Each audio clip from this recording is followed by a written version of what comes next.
Salut à toutes et à tous et bienvenue dans cette toute nouvelle vidéo. Tout d'abord, bonne année à vous et bonne santé, c'est le plus important. Je tiens à vous remercier pour la vidéo de Pochettino que j'ai publiée la semaine dernière. Elle a atteint 1800 vues et je suis très fier de voir une vidéo qui monte autant, donc je vous remercie, c'est grâce à vous. Concernant le journal des sports que je n'ai pas sorti mardi dernier, je voulais vous dire qu'il n'y avait pas beaucoup d'événements sportifs le week-end dernier, donc ça me paraissait pas utile et nécessaire de faire un journal des sports seulement pour de la Première Ligue et de la NBA. On commence directement avec le sujet de cette vidéo. Bruno Fernandes, comment a-t-il réussi à influencer Manchester United? Comment a-t-il permis à United de rêver à nouveau? Déjà, avant de répondre à cette question, il faut savoir qui est Bruno Fernandes. Né en 1994 à Maia au Portugal, il commence sa carrière au FC Infesta, puis à Boa Vista au Portugal de 2004 à 2012. Pas convoqué en équipe première, il part à 18 ans en Italie pour jouer pour le club de Novara. C'est dans ce club qu'il jouera pour la première fois avec les professionnels. Il se fait petit à petit un nom en passant par l'Udinese et la Sampdoria. Puis il retourne au Portugal en 2017 pour évoluer sous les couleurs du Sporting Lisbonne, comme son idole Cristiano Ronaldo. Il sera d'ailleurs convoqué pour sa première sélection avec la sélection portugaise la même année. En janvier 2020, lors du mercato hivernal, il signe à Manchester United pour un montant de 60 millions d'euros. Il se démarque rapidement en se montrant décisif à plusieurs reprises. Le 1er février, il est titulaire pour la première fois face à Wolverhampton. La journée suivante, lors d'un match face à Chelsea, il se montre décisif pour la première fois. Son premier but intervient le 23 février sur penalty face à Watford. Donc son premier but est un penalty, c'est pas surprenant connaissant le joueur qui tire énormément de penalty et qui les réussit à tous les coups. C'est un spécialiste dans le domaine, mais j'en parlerai plus tard dans la vidéo. Suite à cette performance, il sera élu meilleur joueur du mois de février en Première Ligue. C'est le début de sa grande influence dans l'effectif mancunien. Après la fin du confinement, il est élu à nouveau meilleur joueur de Première Ligue pour le mois de juin.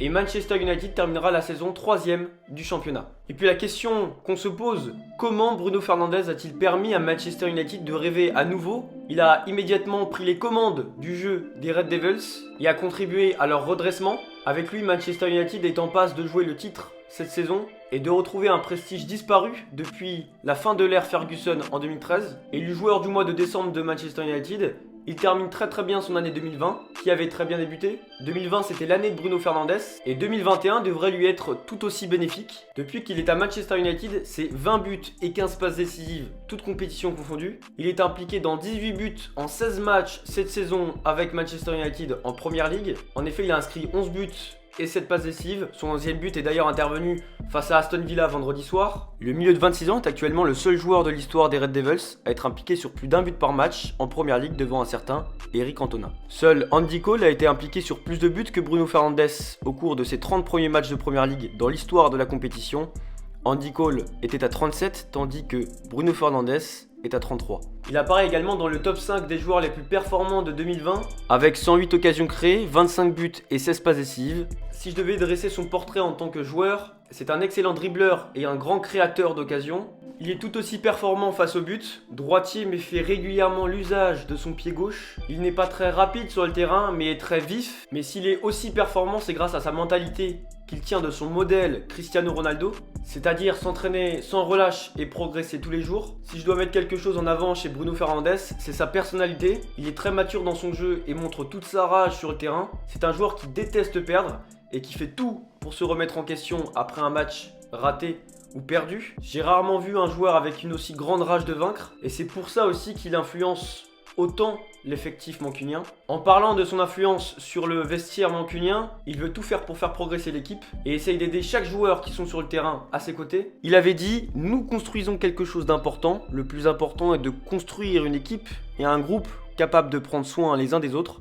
Le groupe doit rester soudé. » En plus de ses capacités sur le terrain, Bruno Fernandes a une particularité que tout le monde a dû remarquer lorsqu'il tire ses penalties. Alors oui, il en tire beaucoup, mais surtout ce qui retient l'attention, c'est la manière dont il tire ses penalties. Comme vous pouvez le voir, il effectue un petit saut avec sa jambe gauche avant de frapper, une façon de créer un petit laps de temps pour anticiper le mouvement du gardien. C'est assez étonnant de voir un joueur étranger s'adapter aussi rapidement au championnat anglais, aussi rapidement à un championnat étranger, mais ça peut s'expliquer par le fait qu'il a évolué en Italie à l'âge de 18 ans et il a dû s'habituer et s'adapter à un championnat qui lui était étranger. Mais ce qui a aussi beaucoup aidé en Angleterre, c'est que le staff et les joueurs de Manchester United l'ont beaucoup aidé dans son intégration, dans son adaptation, et donc ça lui a rapidement permis d'être décisif pour l'équipe. Grâce à sa victoire face à Aston Villa 2-1 vendredi soir, Manchester United est à égalité de points avec Liverpool au classement. On n'aurait jamais pu penser ça en début de saison, mais Bruno Fernandes et ses coéquipiers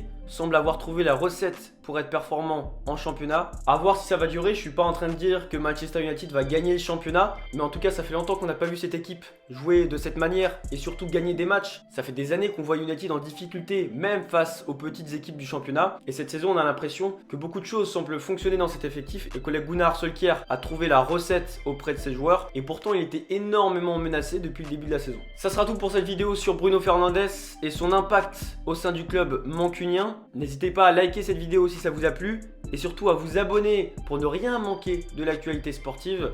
Je vous donne rendez-vous mardi pour le retour du journal des sports. N'hésitez pas à échanger avec moi, à commenter mes vidéos, à me donner des sujets que je peux traiter. Encore une fois, je vous souhaite une bonne année 2021 en espérant qu'elle soit meilleure que l'année 2020. Je vous remercie de m'avoir suivi, prenez soin de vous, ciao.